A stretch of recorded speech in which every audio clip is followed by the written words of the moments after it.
Hoy, 19 de julio de 2025, celebramos hoy la misa de Santa María en sábado. Siempre procuramos que los sábados que se pueden, que no sean fiesta o que no sean solemnidad, dedicarlos a María.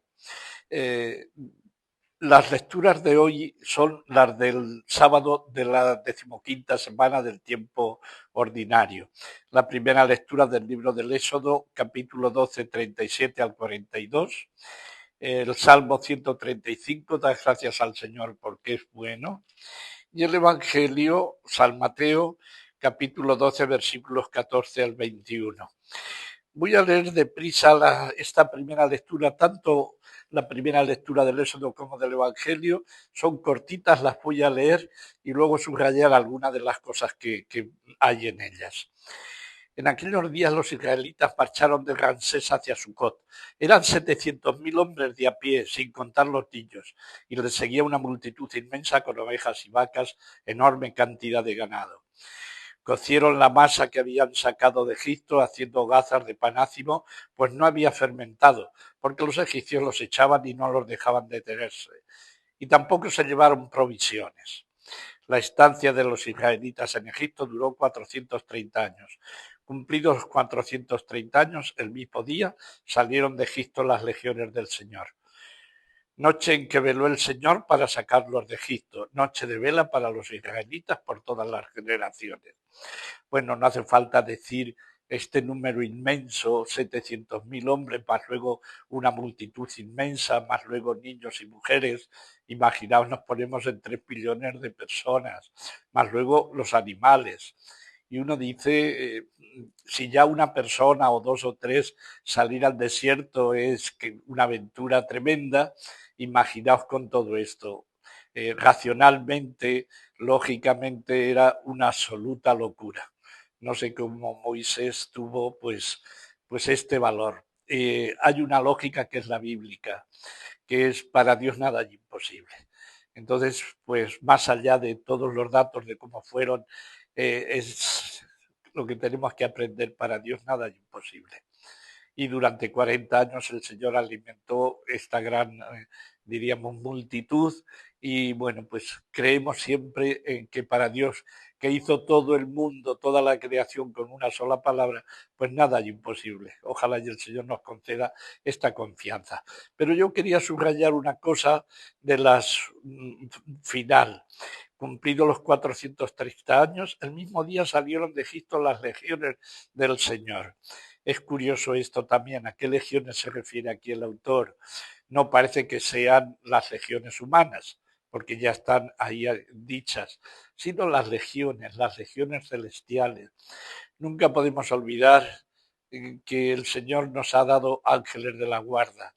Y bueno, pues estos ángeles celestiales tenemos que ir pidiéndole al Señor que nos despierte el alma, los sentidos del alma, para que descubramos que son nuestros amigos, que Dios nos ama tanto que nos ha dado a los ángeles.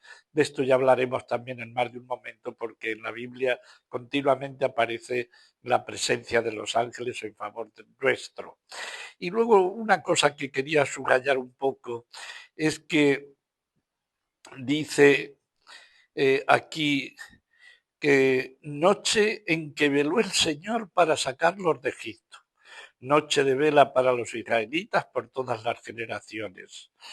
Eh, Fijaos qué detalle, que Dios, que no duerme, Dios no vela, Dios está siempre, es el mismo, siempre, no necesita dormir. Dice que él mismo veló el Señor para sacarlos de Egipto. En esa misma noche que le pidió el Señor a los israelitas que velaran, Él vela con ellos. Él vela con ellos.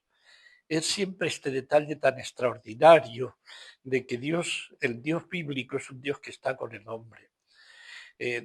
Sabéis, sobre todo desde la Revolución Francesa para acá, pues se habló mucho de este Dios creador, pero que hizo el mundo, pero se olvidó del hombre.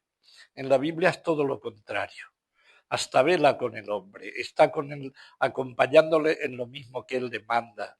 Es un Dios histórico, no es solo un Dios que puso en marcha el mundo y se olvidó del hombre, al contrario, se preocupa más de los hombres que de sí mismo. Y eso lo vemos ya en la figura de Jesús, alcanza el culmen, donde Jesús muere por nosotros, se olvida de sí mismo para darnos vida. Es precioso que esto lo meditemos, lo pensemos, lo agradezcamos, que Dios mismo cuando nosotros estamos en vela, vele con nosotros. Y luego dice aquí que manda para todas las generaciones que los israelitas velen en esta noche.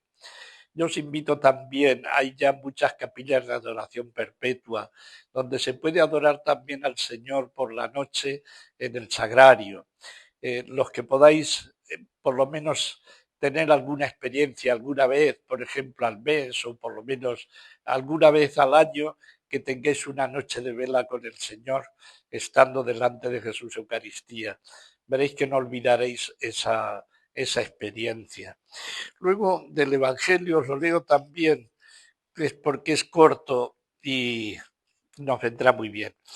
En aquel tiempo los fariseos al salir planearon el modo de acabar con Jesús. Pero Jesús se enteró, se marchó de allí y muchos le siguieron. Él los curó a todos, mandándoles que no lo descubrieran. Así se cumplió lo que dijo el profeta Isaías. Mirad a mi siervo, mi elegido, mi amado, mi predilecto. Sobre él he puesto mi espíritu para que anuncie el derecho a las naciones. No porfiará, no gritará, no voceará por las calles.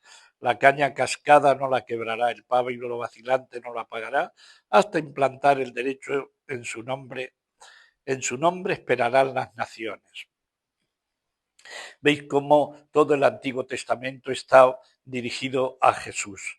Y aquí nos pone esta cita de Isaías, donde se dice cómo se cumple perfectamente en Jesús. Pero quería subrayar lo que dice al principio. En aquel tiempo los fariseos al salir planearon el modo de acabar con Jesús. Lo mismo que la misión de Jesús no ha culminado con su subida a los cielos, sino que continúa y sobre todo a través de la Iglesia, hasta que esperarán las naciones y hasta implantar el derecho en toda la tierra. En la tierra hay muchas leyes, pero poco derecho. Y entonces eso lo hará solo Jesús y lo hará también a través de su Iglesia. Pero hay enemigos. Y dice aquí que planearon los fariseos el modo de acabar con Jesús. También sabemos de 40 judíos que se planearon para acabar con la vida de Pablo. Y no lo lograron en ese momento, pero al final sí que sabemos cómo murió San Pablo.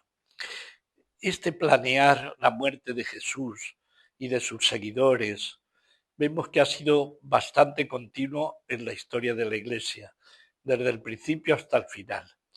Pero posiblemente en los últimos 2 o 3 siglos esto ha sido mucho mejor organizado y sabemos que hay un plan para destruir toda la cristiandad, toda la cultura cristiana, sobre todo a partir de la Revolución Francesa, que todos sabemos de quién partió y cómo fue, ese planear la muerte de Jesús, la muerte de la cultura que ha traído consigo, la muerte de la Iglesia, según pues Voltaire había que pisotear, que deshacer a la infame que era la Iglesia, porque es continuación, es el cuerpo de Jesús.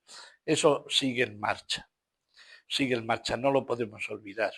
Hay todo un plan que hoy está pues con todo el nuevo orden mundial. El único que fastidia es la Iglesia. El único que fastidia es Jesucristo. Por más que parezca otra cosa, es el único. Porque saben el demonio que en el fondo es quien está debajo de todo, quien mueve todos los hilos de la maldad. El causante del pecado en el mundo fue el diablo y sigue siéndolo. Pues sabe que el único verdadero, el único que triunfará es Jesucristo. Y toda su lucha va contra él.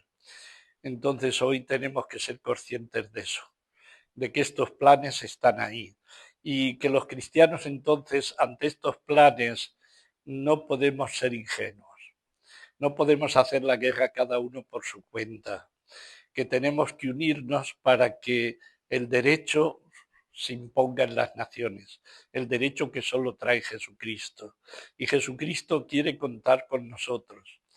Pues vamos a decirle, Señor, cuenta con nosotros para este plan y que pronto en la tierra sea como en el cielo y que tu derecho el derecho que anhela a todos los hombres de bien, cualquier persona de sentido común, alcance su plenitud y que la justicia se imponga en esta tierra, que no la conoce desde que el pecado de Adán y Eva, la justicia plena, la justicia que se transforma en amor a Dios y en amor al prójimo. Ahí encontraremos la plenitud del derecho y la tierra nos lo agradecerá. Pues que el Señor nos acompañe y que nosotros nos unamos para decirle siempre un sí al Señor, para que sus planes se lleguen a plenitud y lo vean nuestros ojos. Que así sea.